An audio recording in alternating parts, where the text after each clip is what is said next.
দুরূদ এবং ইস্তিগফার অব্যাহত রাখছি।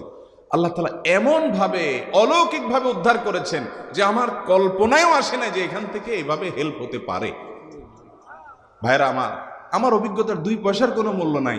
আমার অভিজ্ঞতা কি আসলো না আসলো এটাতে কিছু আসা যায় নাই। রহমতুল লিল আলামিন আল্লাহর রাসূল আল্লাহর নবী ওয়াদা করেছেন যে আপনার পেরেশানি দূর হবেই হবে ইনশাআল্লাহ। অতএব দুরূদের আমল বেশি বেশি করব না ইনশাআল্লাহ। নাম্বার 2, ইস্তিগফার। এটাও বেশি বেশি করতে হবে, কারণ ইস্তিগফার সম্পর্কে কোন কোন হাদিসের ভাষ্যের মধ্যে মান লাজিমাল ইস্তিগফার ভাষ্য এসেছে, অর্থাৎ যে ব্যক্তি ইস্তিগফারকে আঁকড়ে ধরবে, এটাকে কন্টিনিউয়াসলি করবে, ইস্তিগফার কখনো ছাড়বে না, সবসময় তার মধ্যে ইস্তিগফার অব্যাহত থাকবে, ওই ব্যক্তিকে আল্লাহ রাব্বুল আলামিন বিভিন্ন পেরেশানি থেকে সারপ্রাইজড হওয়ার মতো এমন এমন পথ বের করে দিবে যে সে চিন্তাও করে নাই।